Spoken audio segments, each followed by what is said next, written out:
सिद्धेभ्यः। ओम नमः सिद्धेभ्यः। ओम नमः सिद्धेभ्यः। अहिंसा परमो धर्म की। आचार्य गुरुवर श्री कुंद कुंद भगवान की। आचार्य गुरुवर श्री ज्ञान सागर मुनि महाराज की जय।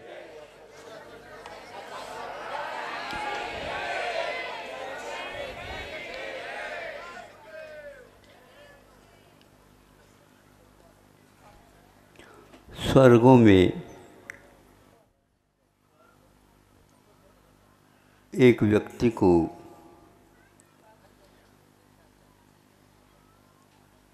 अपने जीवन के ऊपर एक प्रकार से ऐसा लगने लगा, मैं सोचता था कि स्वर्ग में कम से कम पक्षपात नहीं होता होगा, लेकिन ये पक्षपात का साम्राज्य बहुत दूर तक दिखता है। आखिर इस प्रश्न को तो उठाना ही पड़ेगा। और अपने जो साथी थे उनसे कहा, आपने कितना दिया था जिसके द्वारा इतनी कांति मिली आपको? आपके वस्त्र ऐसे हैं कि कैसे क्या बताएं, हम कहीं भी नहीं मिल सकते। हाँ, अब ये आपको कैसे मिल गई? दूसरे को भी नहीं मिले, हमें भी नहीं मिले, आपको कैसे मिल गई?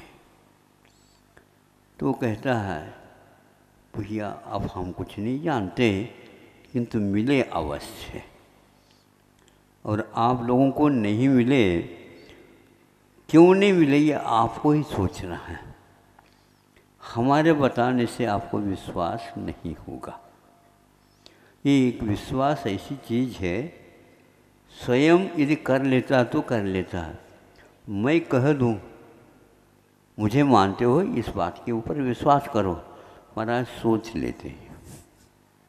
ये सोचने की बात तो कह देता है, लेकिन विश्वास की बात नहीं करता। जानने की बात करता है, छूने की बात करता है, सब कुछ करता है, मानने की बात नहीं करता। ये मान्यता क्या है हमें बताओ। और वह वहाँ पर स्वर्ग में भी उसको सता रही है।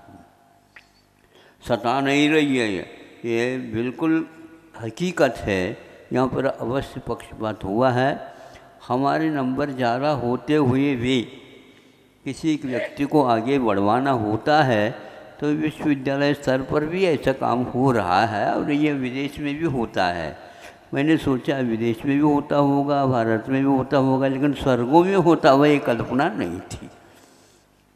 अब आप क्या करोगे बताओ?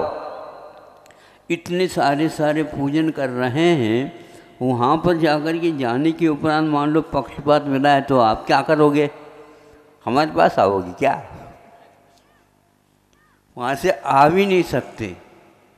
आपको ये प्रतिक्षण ये बात खटकती रहेगी, खलती रहेगी। इसका उत्तर कुछ भी नहीं है। किंतु यह प्रश्न उठाने के उपरांत इसका एक बहुत अच्छा उत्तर मिल गया। अथवा यूँ कह दो, अपने ही भीतर से जाति स्मरण यदि हो जाए तो ये और अच्छा है। अपने आप ही अपने ऊपर विश्वास होने लग जाएगा। ये जाति स्मरण की विद्या प्राय करके मनुष्यों में कम और देवों में 25 होती रहती है। कुछ कुछ बालक बालिकाओं में ये होती है जाति स्मरण की विद्या, तो इसको देख करके देश और विदेश अध्ययन करने लग जाता है कि आखिर कुछ न कुछ तो है, कुछ न कुछ क्या सामने दिख रहा है। कब पढ़ा, कब देखा, कब पूछा, किंतु ज्यों का त्यों वह बता रहा है। वहाँ पर जा कर के देखने से उस स्थान की भी पहचान हो जाती है। वो व्यक्ति जिनके बारे में बता था वो हम माँ थी और पिताजी थे। अब मैं यहाँ पर बैठता था, यहाँ पढ़ने के लिए जाता था। वो सारे जब चीज़ मिल जाते तो ये सही मानना पड़ता। देखो, मानने की बात बहुत कठिन है। विज्ञान को भी सिर दर्द है ये प्रश्न यदि नहीं होता तो बहुत अच्छा है। कैसा नहीं होता? फिर विज्ञान काय का? आपका तो विज्ञान हो गया, यहाँ पर वीतरा विज्ञान है। आप लोग केवल वैज्ञानिक होना चाहते हो, वीतरा वैज्ञानिक कोई भी नहीं होना चाहता।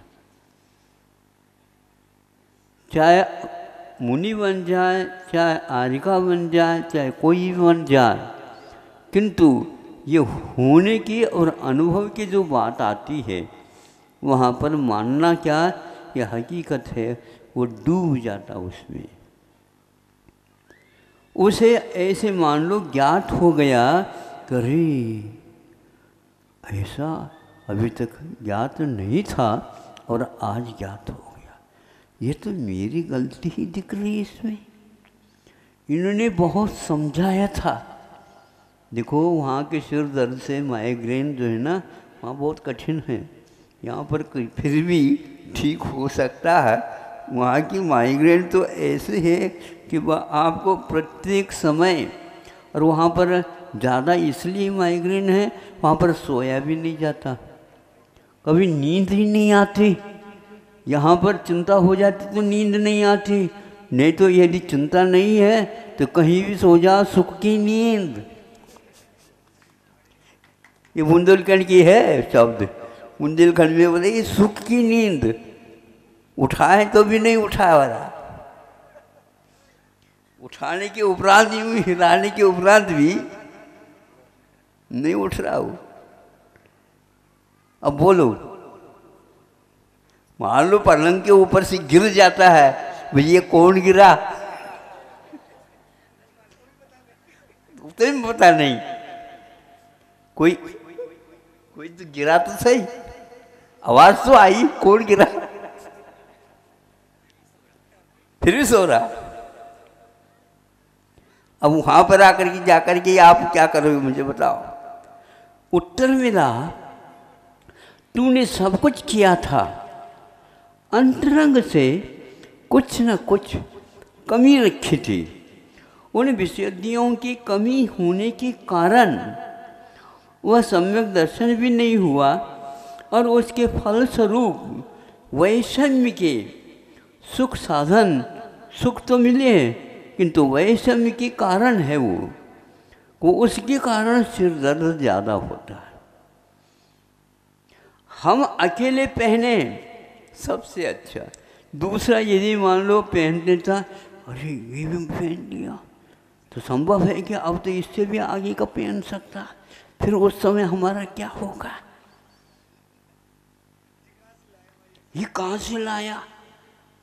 विलायत से लाया, विदेश से लाया, तो कुछ लोग ऐसे करेंगे स्वर्ग से लाया होगा, स्वर्ग से भी लाया जाता है। वहाँ पर पुण्य जो बच गया वो नीचे आएगा, तो वहाँ का फल यहाँ पर मिलेगा, तो दूसरे को मिलेगा ही नहीं वो, तो उस समय सिर दर्द और कठिन। भरत जी सोचते हैं अब क्या करें, बावली घर में है और सवा है, छोटा कर नहीं सकते। ये सवा का हिसाब होता कठिन बहुत होता, हमेशा याद आता है। यह गुणवान भी इसके बारे में कभी कभी दुखित हो जाता है। दूसरे के पास ज़्यादा गुण हो गए, गुण का अर्थ अंक अथवा मार्क जिसको बोलते हैं, जो मार्क परीक्षा में मार्क देते हैं ना, हाँ प्राप्त, हाँ ठीक है, अंक बोलते हैं इसको। हम दक्षिण में बोलते थे गुण, कितने गुण मिल गए, इसको हम गुण से कहते हैं, यानी क्रम से ऊपर उठा है उसको बोलते हैं गुण। तो कितने गुण मिल गए, तो उसको भी मिल गए, लेकिन हमसे भी ज़्यादा दो उनको मिल गए। फिर तो हमारे जो जितने भी मिले हैं उससे रस आना बंद हो जाता। ये क्या है? ये कौन सा विज्ञान है बताओ? अच्छे अच्छे विद्वान को भी, वैज्ञानिकों को भी यह बीमारी हो सकती है। कोई दूसरा कोई शोध कर रहे, उनसे आगे बढ़ गए फिर बहुमत बना करके नहीं ये गलत है इसे सिद्ध कर देंगे, तब कहीं जा कर के श्वास आएगा और नींद लगेगी। नहीं है तो वह सारा का सारा कराया समाप्त हो, कि वहाँ पर भी बीमारी चली जाती है। वहाँ पर कोई चिकित्सा होती नहीं, ये ध्यान रखना। यहाँ पर फिर भी हो सकती है, यहाँ पर कुछ गोलियाँ पाउडर आदि आदि फांकी ले ले तो नींद आ सकती है, वहाँ नींद ही नहीं आती। और नींद नहीं आती हो, सब अपने अपने में मस्त रहते हो, उस समय आप अकेले रह जाओगे तो फिर वह ठनकेगा माथा। माथा क्या कहता है? ठनकेगा। ठनक क्या है होता है? ये घंटी लगी हुई है, एक ठनकता है, क्या है ये? बोलो। हाँ, ये उधर देखते ही ठनकने लग जाता है और इधर देखते ही बढ़िया है, ये क्या है? इसीलिए अब इधर उधर देखने की बात वहाँ पर इसलिए ज़्यादा होती है, खाने की, पीने की, उठने की, बैठने की, वाहन की, वस्त्र की, शरीर की कांति की, बोलने की, आदि आदि सब में तुलना और आगे आगे के मिल जाते हैं। ऊपर ऊपर ऊपर ही एक सूत्र लिखा उमा स्वामी महाराज जी ने, इसकी सार्थकता क्या है? वहीं में मिलेगी ये, यहाँ पर नहीं लिखा ऊपर ही। हाँ, यहाँ तो समान समान है, वहाँ पर ऊपर ऊपर के स्वर्गों में या ऊपर ऊपर के विमान के स्तर में वो बढ़ता ही जा रहा है, लेशा स्थान भी बढ़ते जा रहे हैं। ऐसे क्यों? इसका उत्तर मिलता है, इसने इस प्रकार विशुद्धि के साथ धर्म साधना की थी और श्रद्धान के साथ किया, इसलिए इसको ज़्यादा मिले। और इसने किया तो था लेकिन मिथ्यात्व के साथ किया था, इसलिए 12वें स्वर्ग तक यह देवर्धि दर्शन कृत सम्यक दर्शन होता है। दूसरे की रिद्धि सिद्धि देखने से सम्यक दर्शन हो सकता है और होता है। ये होना अच्छा माना जाएगा, मतलब दूसरे के पास थोड़े बहुत ज़्यादा होने से हम समीचीन समालोचन कर सकते हैं, करना चाहिए। आखिर हमारे भीतर ऐसी कौन सी खोट थी, ऐसी कौन सी कमी थी जो उससे हमें कम मिला। हर बात में उनकी मुख से श्वास भी निकले तो भी सुगंधित, और ये सुगंधित पदार्थ लगने के उपरांत भी कोई सुगंधी नाक में घुस नहीं रही है। या तो यहाँ से जुकाम की बीमारी वहाँ तक पहुँच गई, हाँ, कुछ न कुछ तो सिस्टम खराब हो गया। ये सब बातें तुलनात्मक दृष्टि से देखते हैं। संसारी प्राणी को सबसे ज़्यादा तुलनात्मक दृष्टि रखने से ही दुख का अनुभव होता, ऐसा हमारा कहना। सही है ये, तो उस बीमारी से दूर होना चाहिए। इसके लिए कोई दवाई नहीं है, स्वर्गों में तक दवाई नहीं है।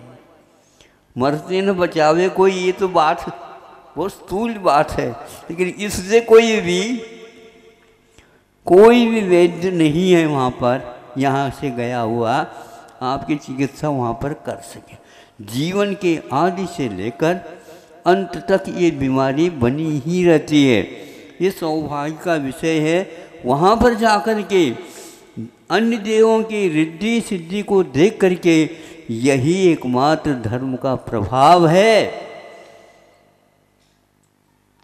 ऐसा यदि ध्यान मन में आ जाता है तो उसको हमेशा हमेशा जो ऊपर वाले व्यक्ति हैं गुणों के अपेक्षा से उनको देख करके उसका माथा ठनकेगा नहीं।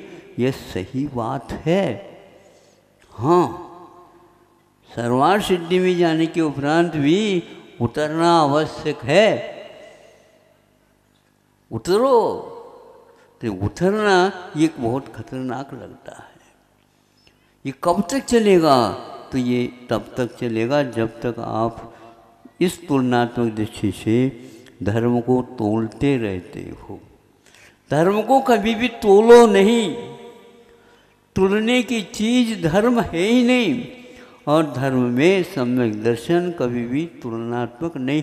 हम कर सकते हैं अपने मन को समझाने की अपेक्षा से। देखो, इसने हमारे अपेक्षा बहुत ही अच्छे ढंग से नंबर लिए और गुण लिए हैं, क्योंकि भावों में इनकी साम्य बनी रहती थी। उसके कारण इसको इस प्रकार का फल मिला है। इसको बोलते देवर्षि दर्शन कृत सम्यक दर्शन। सम्यक दर्शन को चाहिए तो इस प्रकार भी तुलना कर सकते हैं। देवों के यहाँ भी इस प्रकार निमित्त मिलता है, तो उनको इन्होंने देवर्षि दर्शन की घोषणा कर दी। इनको बोलते हैं देवर्षि दर्शन। किंतु जो घोर और कषायवान होता है तो वह ऊपर इस प्रकार स्वीकार नहीं करता।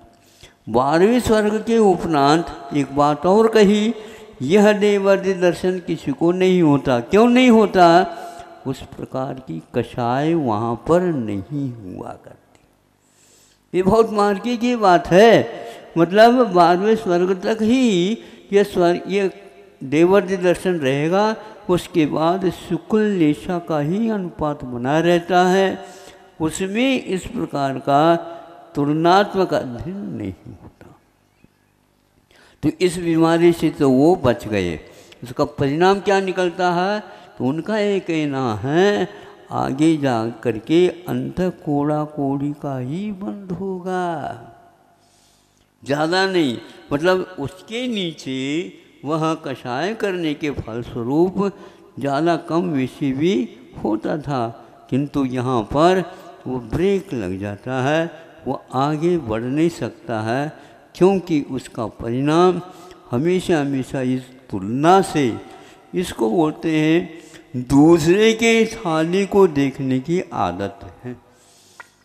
अपनी थाली देखो, सब कुछ भरी हुई ही है, लेकिन फिर भी वो अच्छी नहीं लगती।